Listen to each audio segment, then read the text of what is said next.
More than anything, I wished I had the balls to take the gas can from the shed and light that bitch up so Reuben could roast in hell, but I couldn't. Dora wouldn't want it. She was the only good thing that house had ever held. I didn't remember my mom, but Reuben hadn't let a day go by without telling me what a piece of shit she was for leaving me there and taking off. Maybe she and I had something in common, because I disappeared into the darkness and I was never going back. With every piece of me screaming in pain, I made the 4-mile trek to the docks where Reuben worked. I knew how to sneak and where to hide in the stacks of cargo, because sometimes he used to smuggle shit out and made me help. That's where I was right now, waiting for the security guards to get on with their shift so I could keep moving. A beam of light cut across the row of containers, and I scooted back into the shadows. "You see something over here, Sam?"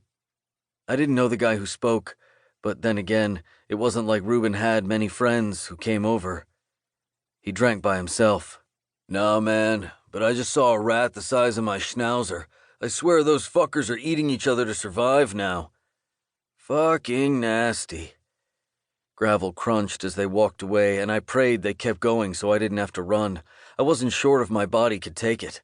The guy who wasn't Sam said something into his radio about what was next up to be loaded, and the groaning metal crane came closer. "Did you stow the shit already?" "Yeah, it's in there." "Ha. See, Uncle Reuben, you weren't the only one smuggling shit to make extra cash." I chanced tilting my head up to watch as the claws descended toward the container I was using for cover. Fuck, my hiding place was about to disappear. "Did you lock it back up? That shit needs to look perfect. No one can find it until it's unloaded or we don't get paid." "God damn it, the rat distracted me before I could shut it. The lock's in my fucking pocket."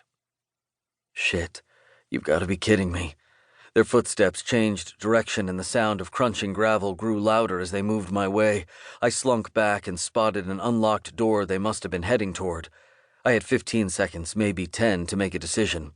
If I ran, they'd catch me for sure, and I'd be sent back to Reuben, so really it wasn't much of a choice to make at all. I'm never fucking going back. I slipped between the open doors of the container into the pitch black. Inside it stank like rotten fruit and piss. Using my good hand, I felt in front of me. Smooth, rounded edges told me it was filled with plastic drums.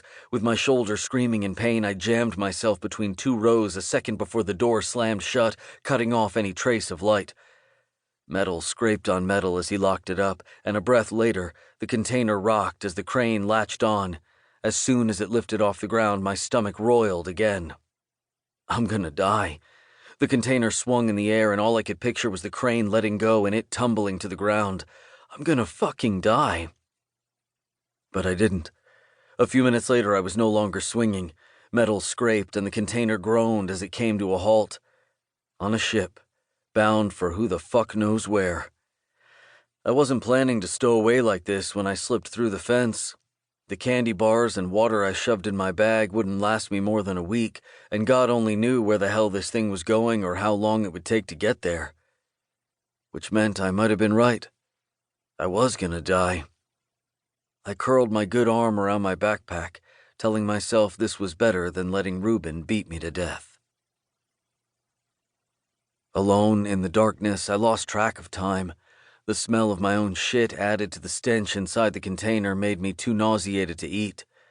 My brain played tricks on me, showing me pictures that weren't there, people who weren't there either. I couldn't sleep without nightmares, and the heat. Fuck, the heat. The bottles of water I had were long gone. My kidneys hurt, and I could barely manage to piss. I was right that first night. I was gonna die here, trapped in a metal box like a fucking animal.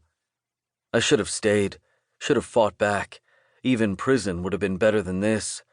My snap decision was going to be my end. That's when I broke. My limp arm hung to the side as I crawled toward the door I entered who knew how many days ago. With what little remaining strength I had, I curled my good hand into a fist and banged it against the metal. "Help! Let me out! Help!" Nothing.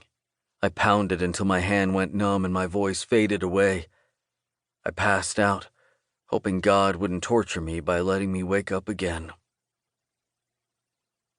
Jesus fucking Christ, you're telling me we've had this kid locked in a container?